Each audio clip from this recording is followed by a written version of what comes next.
Hello mga ka-journey, welcome back to my vlog, Jen's Journey. Ayan, for today's video, ayan, gala trip kami, kauban ng mga barkada, mga friends. Siyempre, arrive na kami dito sa Digos at nagkape kami kasi nag-start kami umalis ng bahay is around 3 AM. So kasi malayo yung pupunta namin.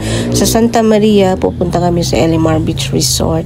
Kaya nagkape muna kami dito with bibingka. Grabe, sarap ng bibingka dito, kaso suddenly ang liit na, siguro mahal na yung mga etc. ingredients or whatever, and syempre nagraran pa rin sila ng mga location. So ayan, andyan yung mga friend namin. Syempre ito na yung bibingka at saka kape. So sakto nagutom na, no, kasi madaling araw pa kami umalis and nangalahati pa kami sa biyahe. So ayan, dito na nga kami sa Elimar Beach Resort at gutom na kasi from Digos around 2 hours pa yung tinravel namin na makarating kami dito sa Elimar Beach Resort. So napakagandang beach, white sand, and malayo sa malayo sa, hindi siya pero grabe yung tao, guys. Puno yung ang plano namin is kumuha ng room, kaso hindi na kami nakakuha ng room kasi fully book na siya. Dapat yung mga pupunta dito 1 month before magpabook na kayo, guys, para magkakuha kayo ng room.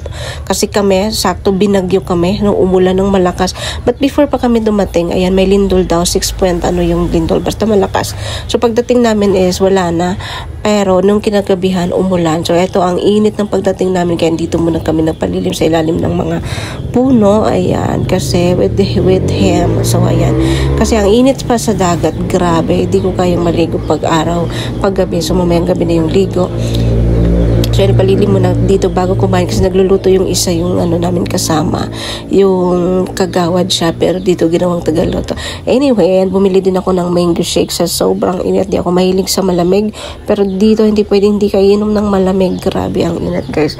So suddenly, ang lang dito, kasi may piece wifi naman sila, kaso hindi sila, useless din, no? Hindi sila magkakapera kasi walang signal, di kami makakonect. Tiniis kong walang signal overnight. So ayan, naglakad-lakad ako dyan, galing nagbili ng galing bumili ng mango shake. Ayan, kita nyo na ang daming tao kasi full book talaga sila. Ang dami din overnight fully book din yung mga cottage room, lahat kasi sikat, no. Kilala naman tong Elimar Beach Resort sa Santa Maria.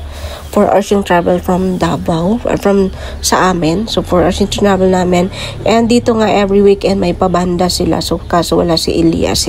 So ayan, may pabanda sila, and ang sad naman ng banda. Excited pa naman ako manood ng banda, chill, kaso inulan nga, no, nung kinagabihan. And pwede rin kayong mag-rent ng tent, pero yung tent nila hindi ko recommended kasi lalo pat na ulan, kawawa yan sila nung inulan nung kinagabihan.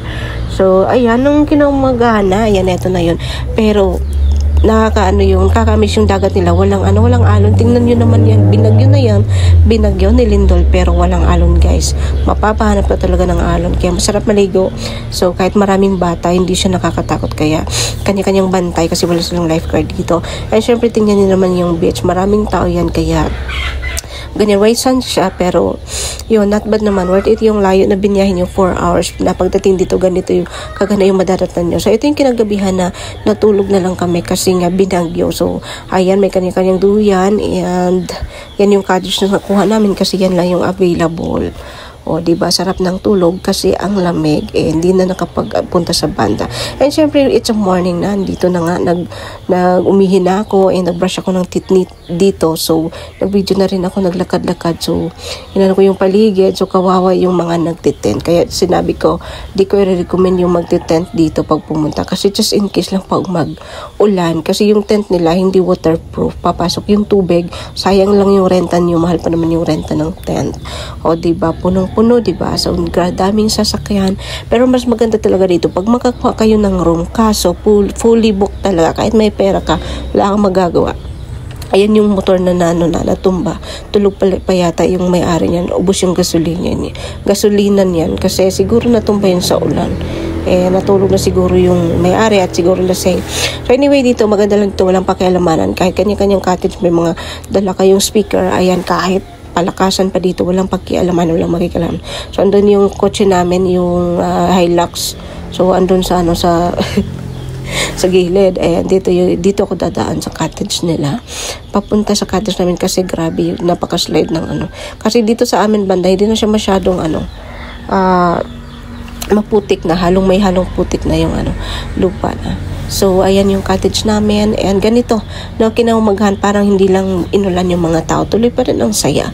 Kasi siguro malayo mga pinanggalingan nila. Ayan, sinulit nila yung saya at saka yung biyahe papunta dito. Kasi napakahirap pa ng daan. Grabe. Para umakyat talaga kayo sa bundok. So, yun, ano naman siya, not bad experience. First time ko dito, pero masasabi kong babalik ako. So, babalik ako. Sana, no? So, plano namin bumalik ulit.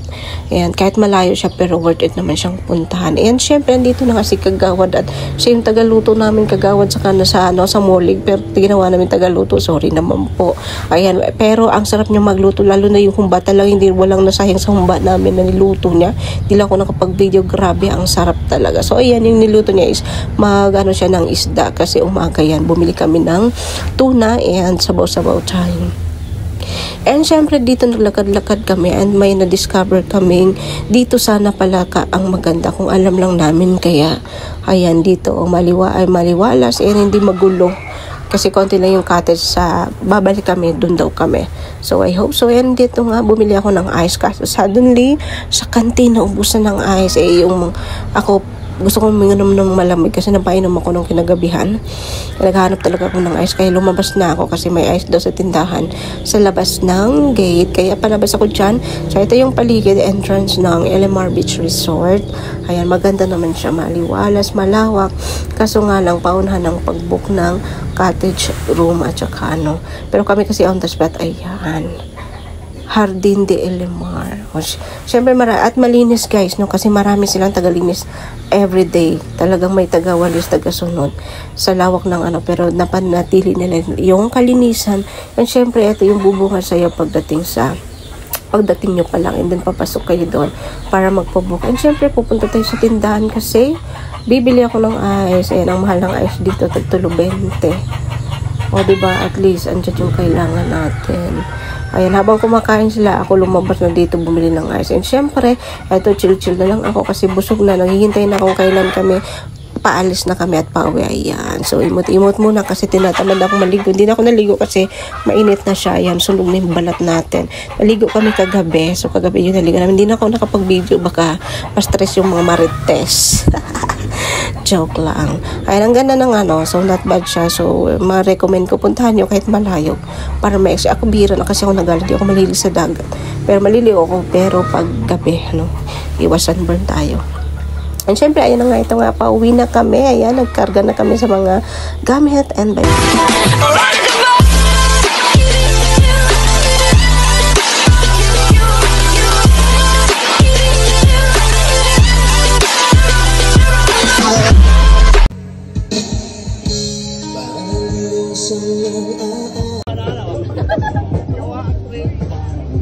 Lain na dire-dire na.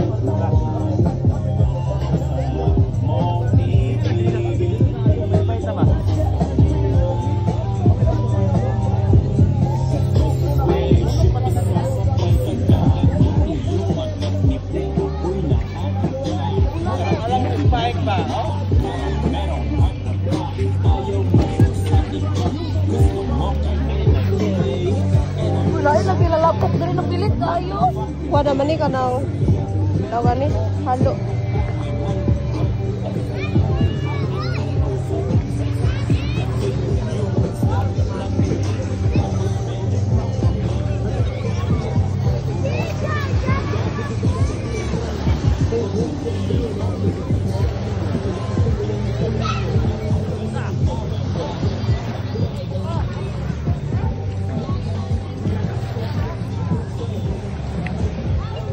My birthday.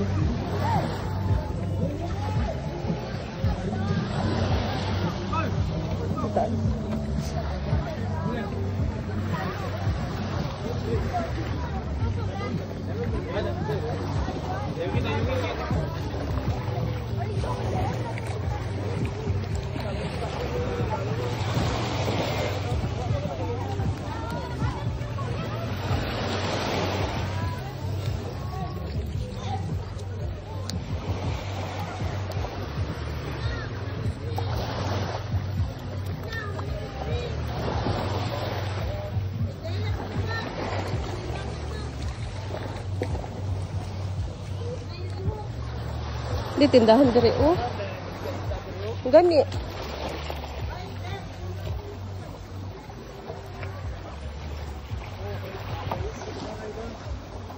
Buko kayan oh.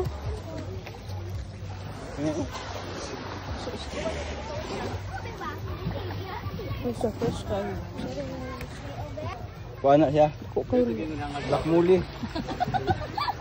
Black ulit. Dili ko po picture oh. Okay na.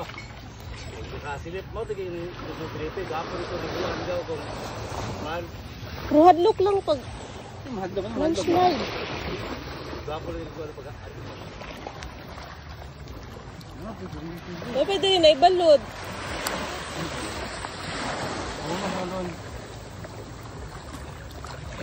Dili lang masay ang ibalot. Pares na ilaganas balod na po.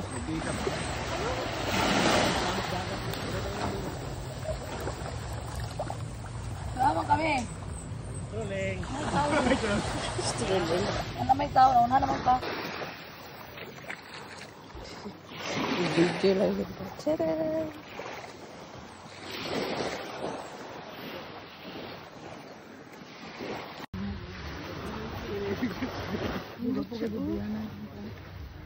Ang tulas lang. Eh! Diri, gapo ko siya diri, gapo ko siya kuha diri ganiya. Ako ba't bakiya ba? Ngangad gwapo ito dito sa ni magakit adlaw. So dito. Ligon pa kay diri oh. Gano. Pwede diri tamo. Baka nga pula. Black pa black.